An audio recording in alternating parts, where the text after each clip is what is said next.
No me considero un tipo celoso. Nunca lo fui. Pero hay momentos que no necesitan explicación, porque son tan claros como un semáforo en rojo. El mío fue un jueves por la noche. Había vuelto temprano del trabajo porque mi jefe se largó antes y pensé en sorprender a Laura con una cena improvisada.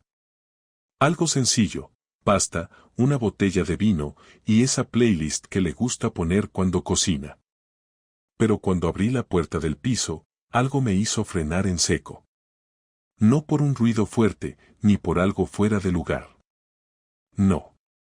Era por el silencio. Ese tipo de silencio que parece ensayado. El piso olía a perfume, pero no al suyo. Algo más dulce, más pesado. Caminé despacio hacia la cocina, y fue entonces cuando vi las 2 copas de vino sobre la mesa. 2. Una con marcas de pintalabios. La otra, vacía, pero húmeda todavía. Lo curioso es que Laura no estaba. Ni en el salón, ni en la cocina, ni en el baño. Llamé su nombre una vez, sin levantar mucho la voz. Nada. Cuando me acerqué al pasillo, escuché un ruido. No fuerte. Algo como un murmullo, una conversación a medias, muy bajito. Me acerqué más. La puerta del dormitorio estaba entreabierta. Y desde ahí, lo vi. No fue que los pillara desnudos. Eso habría sido demasiado cinematográfico. Pero lo que vi fue peor. Era más íntimo. Ella estaba sentada en la cama, con las piernas cruzadas, riéndose. Él, un tipo moreno, más joven que yo, con camisa abierta y cara de sobrado, le tocaba el pelo, le decía algo al oído. Y ella reía. Esa risa suya que hace años no escuchaba en casa. Esa risa que creía extinta. No me vieron. Me quedé ahí, parado, viendo mi propio matrimonio desde la puerta. Como si fuera una película mala y yo el imbécil que había pagado la entrada. No entré. No grité. No hice ruido. Solo di media vuelta y salí.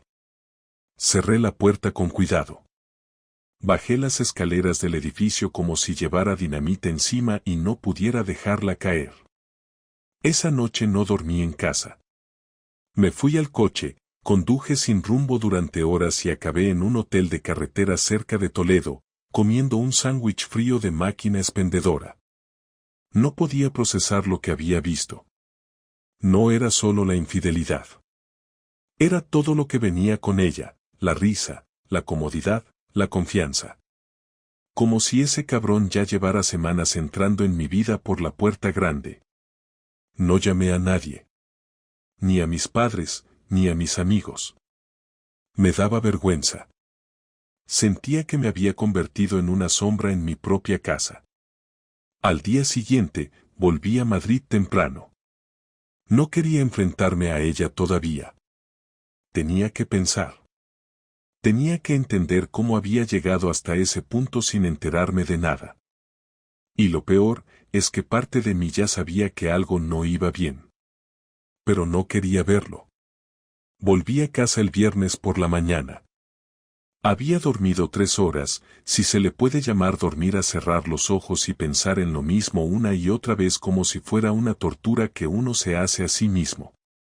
Cuando abrí la puerta del piso, todo estaba en silencio. Ni rastro del tipo, ni de risas, ni del perfume empalagoso que me taladró el cerebro la noche anterior. Solo quedaba el olor del café que ella acababa de hacer, ese que siempre dejaba puesto en la cafetera automática a las 7 en punto. Entré sin hacer ruido, con el estómago revuelto y sin saber exactamente qué iba a decirle. En ese momento, la idea no era aún confrontarla. Necesitaba entender más, mirar con calma, observar su forma de hablarme, de moverse, de mirarme si es que me miraba.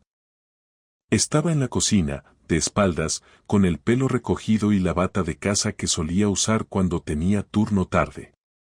Ni siquiera se giró al escuchar la puerta. Solo dijo, «¿Has madrugado?». Su voz era la misma de siempre, esa normalidad fingida que a veces usan los que tienen algo que ocultar. Me acerqué, abrí el frigorífico, fingí buscar algo, y dije que me sentía mal, que había pasado mala noche y que prefería no ir a trabajar.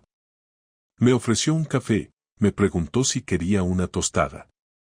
Le dije que no, que solo iba a tumbarme un rato.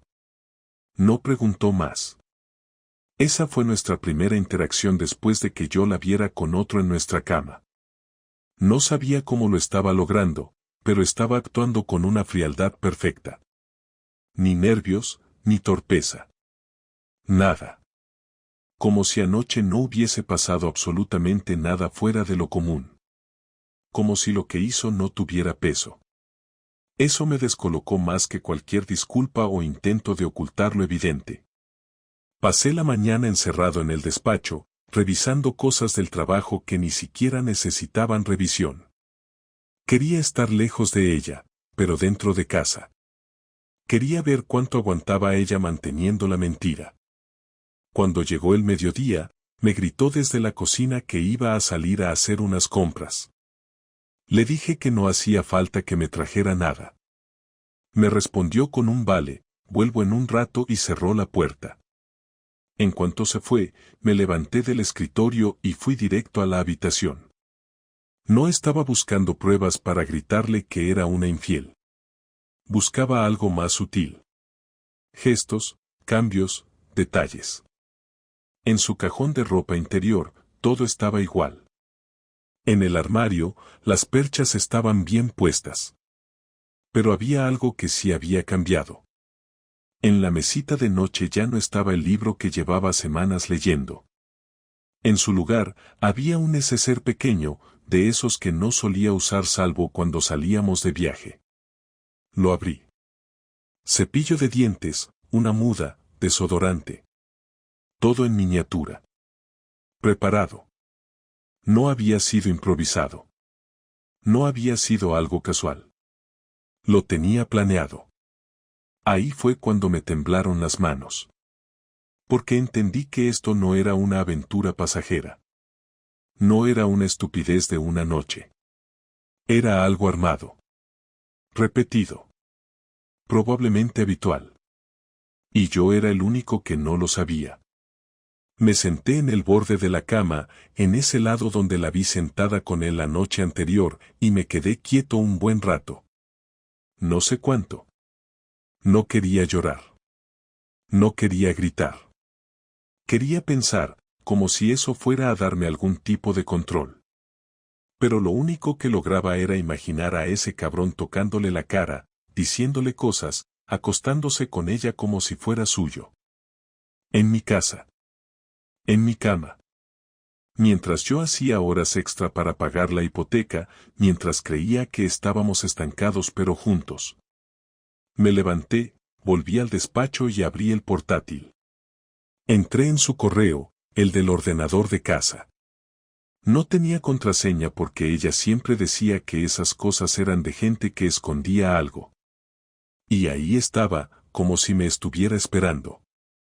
Un correo archivado, de hacía 4 días, con el asunto, confirmada la reserva. Era una habitación doble en un hostal en el centro de Madrid, para el sábado. Un sitio de esos que pasan desapercibidos.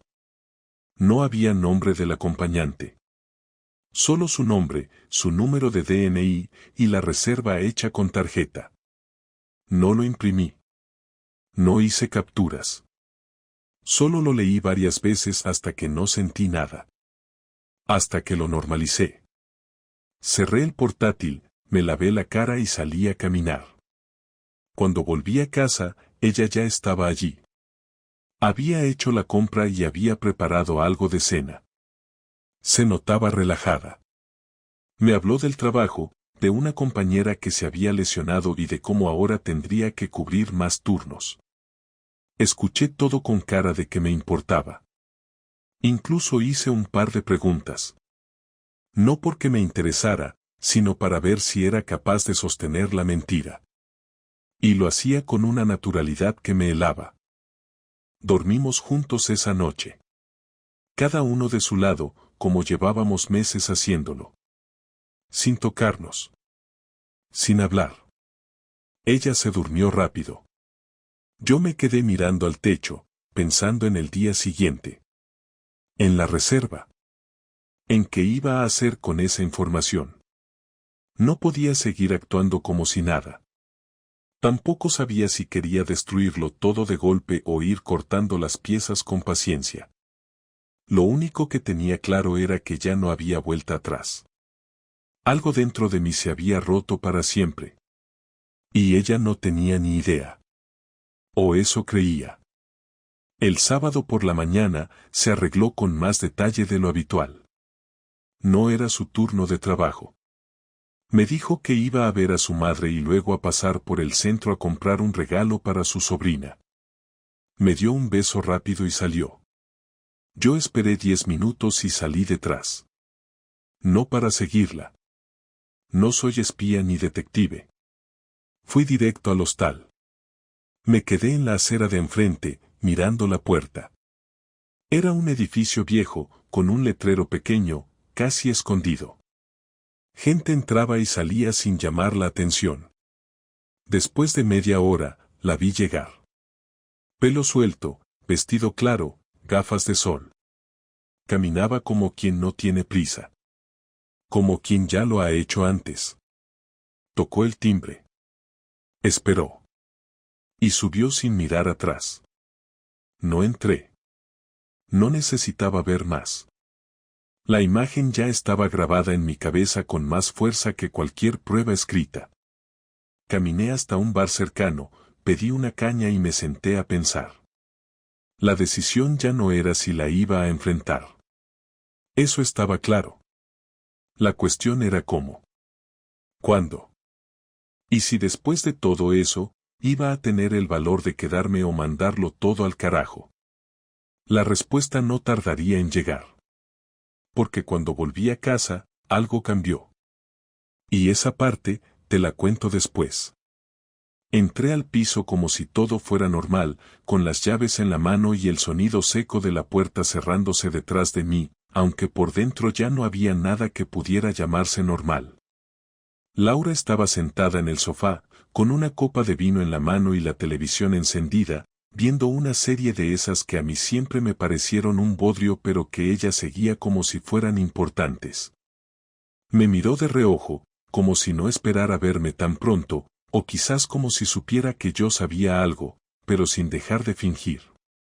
Me saludó con un simple ¿qué tal fue tu día? Y ese fue el momento exacto en el que supe que no podía seguir tragándome la historia sin enfrentarla.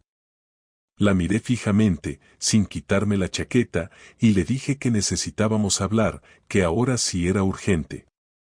Ella puso cara de confusión, como si no entendiera, como si no tuviera ni idea de lo que venía, pero no dijo nada, solo bajó el volumen de la televisión y me miró con las piernas cruzadas, esperando que hablara yo primero, como siempre. Le pregunté directamente si había estado hoy con alguien, en ese tono en el que uno ya no pregunta por curiosidad sino por confirmación, porque la respuesta ya la tiene pero quiere escuchar la mentira en boca de la otra persona. Ella frunció el ceño, se encogió de hombros y soltó algo como ¿a qué te refieres con alguien?, como si jugáramos a las adivinanzas y no a desarmar un matrimonio. Le dije que fuera clara, que si iba a negarlo, al menos que se lo tomara en serio. Entonces se puso de pie, dejó la copa en la mesa, y me preguntó si la estaba acusando de algo, como si el problema fuera mi tono y no lo que ella había hecho. Le dije que la vi entrar al hostal, que no era la primera vez que se veía con ese tipo, que lo tenía todo más que claro, que ya no tenía sentido fingir. Fue entonces cuando la expresión de su cara cambió, como si al fin entendiera que no podía salirse con la suya. Caminó hacia la cocina, se sirvió otro poco de vino, y desde ahí me dijo que sí, que era cierto, que se estaba viendo con otra persona desde hacía un tiempo, que no era algo planeado, que solo había pasado, como si todo eso cayera del cielo y uno no tuviera nada que ver con lo que hace. No me acerqué a ella, no levanté la voz, ni siquiera moví un músculo más de lo necesario, porque en ese momento lo que sentía no era rabia ni dolor, era una especie de vacío que empezaba a llenarse con algo distinto. Le pregunté desde el salón si tenía idea de lo que significaba para mí verla con otro hombre en nuestra casa, en nuestra cama, mientras yo pensaba que simplemente estábamos pasando una mala racha. Ella volvió al salón con la copa en la mano, se sentó de nuevo y me miró como si fuera yo el que estaba exagerando. Dijo que no pensaba que la relación estuviera funcionando desde hacía mucho tiempo, que se sentía sola, que yo no era el mismo, que ya no hablábamos como antes, que me pasaba la vida encerrado en mi trabajo. Yo escuchaba todo eso con una mezcla de asco y sorpresa, porque aunque algo de razón podía tener, la verdad es que nunca me imaginé que su solución fuera abrirse las piernas con otro en lugar de decirme las cosas a la cara. Entonces le pregunté quién era ese tipo, si lo conocía, si era alguien del trabajo o un desconocido con el que se cruzó por casualidad. Me dijo que no importaba, que no tenía sentido entrar en detalles, pero insistí. Al final, soltó que era alguien que conoció por redes, uno de esos tipos que agregan gente por aburrimiento y terminan chateando con mujeres casadas que dicen que su matrimonio está en crisis. Me explicó que empezó todo como una conversación tonta, que después vinieron los cafés, las salidas cortas, y que al final la cosa escaló. Yo le pregunté si estaba enamorada de él, y me respondió que no, que solo le gustaba cómo la hacía sentir, que con él se sentía deseada, escuchada, viva, y ahí me levanté del sofá porque ya no podía seguir oyendo tanta estupidez junta. Caminé por el salón mientras ella hablaba y me justificaba cosas que no tenían justificación, diciendo que no había sido planeado, que no me quería hacer daño, que simplemente todo se había dado así. Le pregunté si alguna vez pensó en decirme la verdad, si alguna vez se planteó sentarse conmigo y hablar como dos adultos que compartieron una vida. Me dijo que sí, que muchas veces, pero que siempre le daba miedo mi reacción. Esa parte me hizo reír, no por gracia, sino por la ironía de que alguien que te clava un cuchillo en la espalda te diga que le daba miedo cómo ibas a reaccionar si te lo decía de frente. Entonces le pregunté si pensaba seguir viéndolo, ahora que todo había salido a la luz. Al principio no respondió, y cuando la miré esperando que lo hiciera, solo dijo que no sabía, que necesitaba pensar, que todo esto la había sobrepasado. Le dije que a mí también me sobrepasaba tener que volver a sentarme en esta casa con ella como si nada, sabiendo que había compartido la cama con otro mientras yo trabajaba horas extra para que no nos faltara nada. Le pregunté si ese tipo sabía que estaba casada, que tenía una vida con alguien. Dijo que sí, que desde el principio, que él también tenía su historia complicada. Me limité a asentir, como si ya no pudiera procesar más mierda. La confrontación duró casi una hora, entre frases que iban y venían, explicaciones huecas y silencios incómodos. Cuando todo terminó, me levanté, fui al dormitorio, agarré una mochila, metí algo de ropa y el portátil del trabajo, y salí sin decirle a dónde iba. Solo le dije que necesitaba espacio, que no quería verla ni hablar con ella durante unos días. Ella no se opuso, no lloró, no intentó detenerme. Solo se quedó sentada, con la copa en la mano, mirando hacia la televisión apagada. Me fui con la sensación de que todo estaba perdido, pero también con una determinación que no había sentido en mucho tiempo. Ahora ya no se trataba de ella. Se trataba de mí. ¿De qué iba a hacer con todo eso? De si iba a dejar que me destruyera o si iba a devolver el golpe de una forma que no pudiera olvidar. Y eso fue exactamente lo que empecé a planear. Me fui al piso de mi hermano sin avisar. Tenía llave desde hacía años, porque él vivía en otro país y venía solo en verano. Era un apartamento pequeño en el barrio de Tetuán, pero para mí era suficiente. Me encerré ahí 2 días, sin hablar con nadie, sin responder mensajes, sin mirar el móvil salvo para revisar si ella había escrito algo. Y sí, había mensajes. Unos cuantos. Todos iguales. ¿Dónde estás? Hablemos, esto no tiene por qué acabar así. No los contesté. Los leía como quien mira un cartel de una película que ya sabe que no quiere ver. Comía poco, dormía menos, pero tenía algo en la cabeza que me mantenía activo, la necesidad de hacer algo. No podía dejar que ella se saliera con la suya como si nada, no después de lo que me había hecho y de la manera en la que lo había manejado, con esa frialdad suya, con esa mezcla de culpa calculada y victimismo barato. Había algo en su actitud que me quemaba más que la traición en sí, esa especie de seguridad de que, al final, todo se arreglaría con una conversación madura y 2 semanas de distancia. Tenía claro que no quería venganza tipo película americana, no iba a publicar sus fotos ni a montar un escándalo por redes. No soy de esos. Pero quería dejarle claro que su juego tenía consecuencias, que no podía manipular la situación como había intentado hacer. Así que empecé con lo básico, revisar todo lo que compartíamos. Hipoteca, coche, cuentas bancarias, seguros, el contrato del alquiler del local donde ella tenía su consulta de enfermería privada un par de días a la semana. Porque sí, aunque trabajaba en una clínica, también tenía pacientes por su cuenta. Lo hacíamos juntos, todo a su nombre pero pagado a medias. Nunca me importó, porque la confianza era parte de lo que sostenía nuestro acuerdo. Ahora no. Ahora me importaba mucho.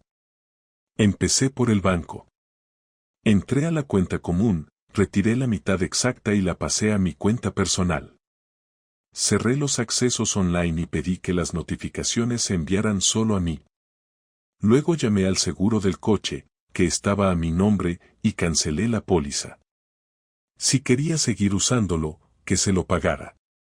Lo mismo con la suscripción del gimnasio, la televisión de pago y todas esas cosas que había contratado yo pero que usábamos los dos. No hice nada impulsivo. Todo lo documenté. Cada movimiento, cada cancelación, cada correo. Quería que cuando me sentara frente a ella, no hubiera discusión posible. Que no pudiera jugar la carta del me estás dejando sin nada o esto es injusto. El lunes por la mañana fui a su consulta, esa que compartía con otra enfermera. No le dije nada. Solo pedí hablar en privado. Ella me miró como si no creyera que iba a ir tan lejos. Entramos en la sala pequeña donde hacía las entrevistas y cerré la puerta. Le puse sobre la mesa una carpeta con todos los papeles que había reunido, resúmenes de cuentas, contratos, documentos legales. Le dije que había tomado medidas, que todo lo que compartíamos estaba suspendido, congelado o dividido. Que a partir de ahora, cada uno se haría cargo de lo suyo. Ella no dijo nada durante varios segundos. Solo miraba los papeles y respiraba fuerte, como si se estuviera conteniendo. Le dije que no era una represalia, que no estaba actuando por impulso, que simplemente me estaba protegiendo. Ella me preguntó si esto era definitivo.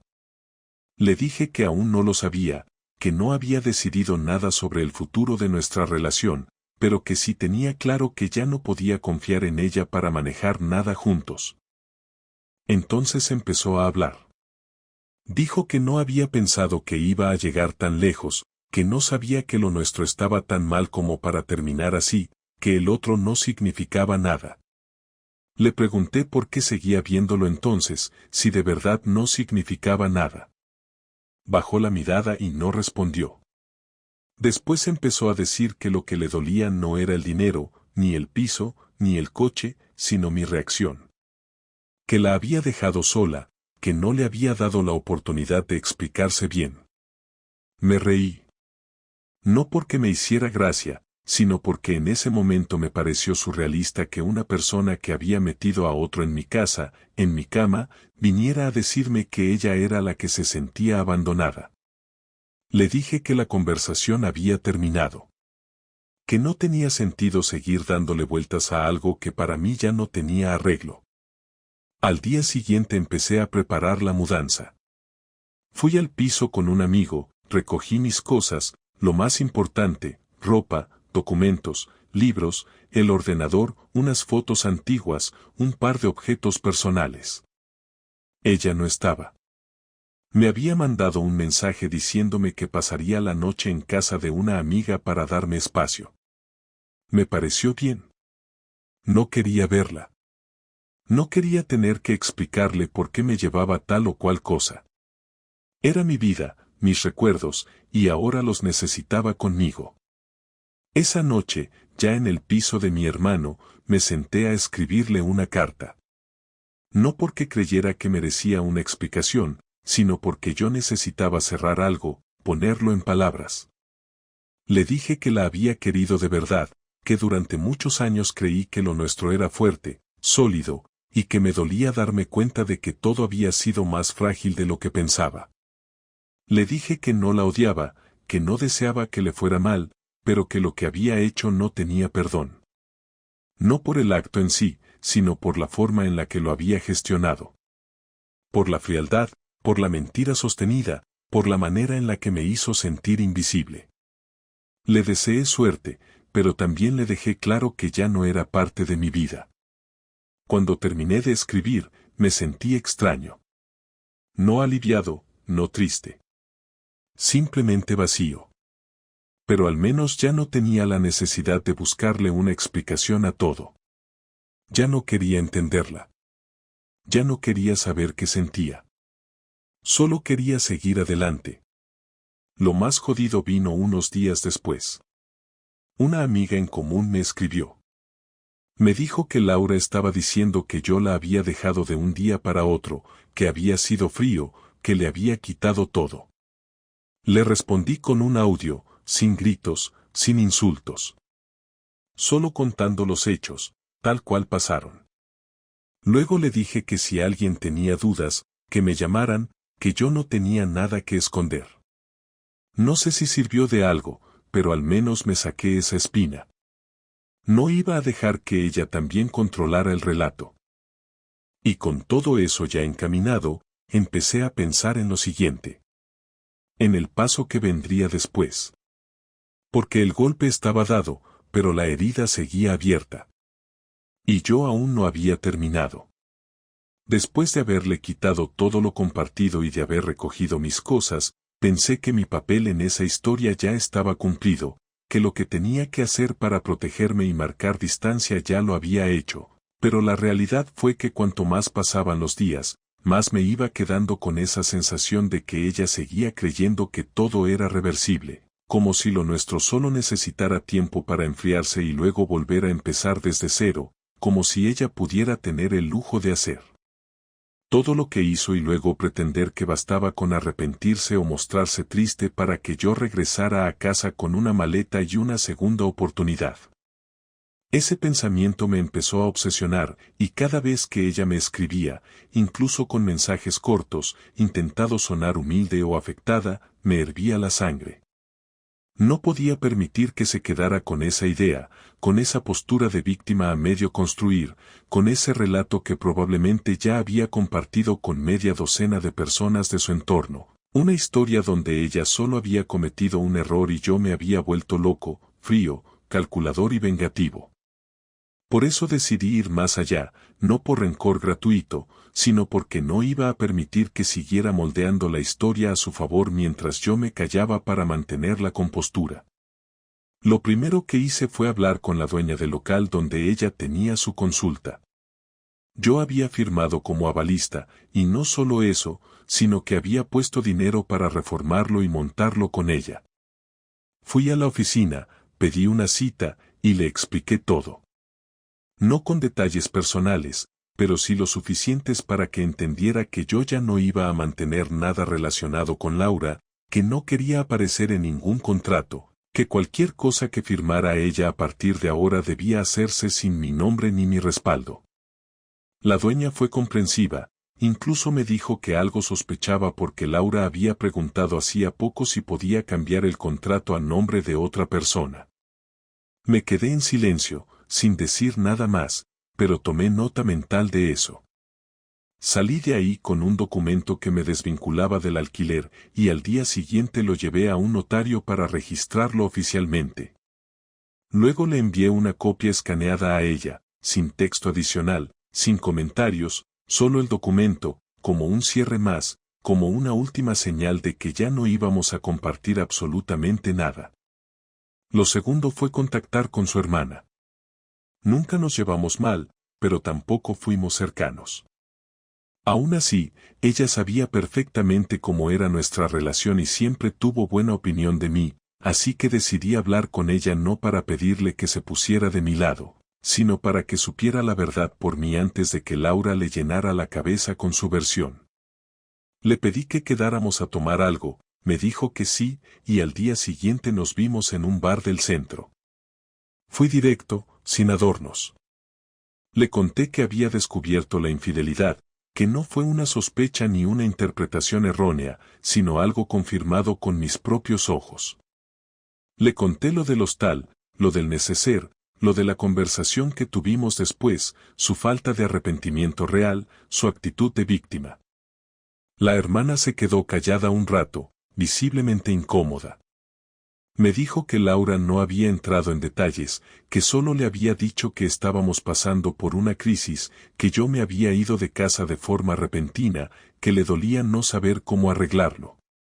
Me pidió disculpas por no haberme escrito antes, por haberse tragado todo sin cuestionarlo.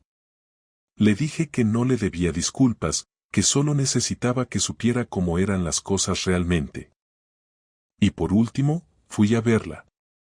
No porque me interesara reconciliar nada, sino porque necesitaba una última conversación para dejar todo cerrado y no tener que volver a verla más. Le propuse vernos en una cafetería del barrio.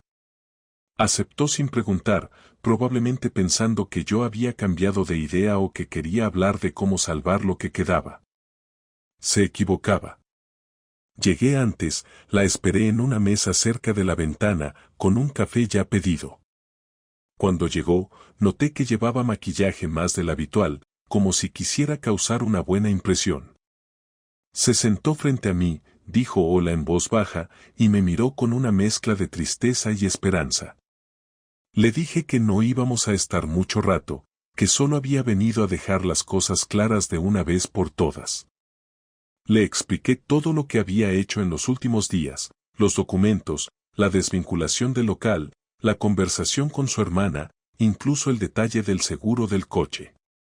Le dije que no quedaba nada entre nosotros más allá de los trámites de la separación legal, que no había ningún puente pendiente, ningún resquicio por donde pudiera colarse la idea de reconstruir lo que ella había destruido. Ella no dijo casi nada. A veces asentía, otras veces me miraba con los ojos húmedos, pero no lloró. Tampoco pidió perdón. Lo único que dijo fue que no esperaba que yo reaccionara así, que pensó que yo necesitaba espacio y que después podríamos hablar. Le pregunté qué sentido tenía hablar cuando ya no quedaba nada de qué hablar. Me respondió que seguía queriéndome, pero que se había equivocado. Le contesté que eso no me servía. Que querer a alguien no te da licencia para hacerlo mierda y después venir a decir que te arrepientes. Me preguntó si no había nada, absolutamente nada que se pudiera salvar. Le dije que no. Que la confianza no se negocia, que no se reconstruye con palabras bonitas ni con promesas tardías. Le dejé sobre la mesa un sobre con un listado de cosas que aún estaban en el piso que necesitaba que me devolviera, una caja con documentos personales, un reloj que era de mi padre, un par de libros. Nada más. Me levanté, pagué mi café y le dije que me alegraba de haber hablado. Que ahora sí podía seguir adelante sin pensar que quedaba algo pendiente. Esa fue la última vez que la vi. Después de eso, no volvió a escribirme. Solo recibí un correo días después, confirmando que había dejado las cosas en casa de su hermana. Fui, las recogí, no crucé palabra con nadie. Solo las metí en el coche y me fui. Al llegar al piso de mi hermano, dejé la caja en el salón, abrí una cerveza y me senté a mirar la lista. Estaba todo. Incluso el reloj, que pensé que había perdido. No sentí alivio, ni tristeza, solo una especie de paz silenciosa, como cuando uno termina algo que llevaba tiempo sin querer hacer pero que sabía que era necesario. Ya no tenía nada que ver con ella. Y eso, por primera vez en semanas, me pareció suficiente. Los días siguientes fueron diferentes, no por fuera, porque el mundo seguía igual, con sus rutinas, sus conversaciones de ascensor, el tráfico en la Castellana y la gente con prisa en el metro, sino por dentro, porque al fin tenía espacio en la cabeza para pensar sin rabia, sin el zumbido constante de una traición reciente. No sentía alegría, no me sentía mejor persona, tampoco me sentía libre en el sentido bonito que algunos venden cuando hablan de empezar de cero. Me sentía simplemente como alguien que había terminado una etapa, como un tipo que firmó los papeles de un cierre aunque no hubiera ningún notario delante. La relación estaba muerta y enterrada, y yo ya no tenía que defenderme ni justificar nada ante nadie. Mis amigos más cercanos ya sabían lo esencial, los demás que pensaran lo que quisieran. Laura había desaparecido del presente. Y ese hecho, sin ninguna épica, era suficiente para que pudiera volver a respirar sin presión en el pecho.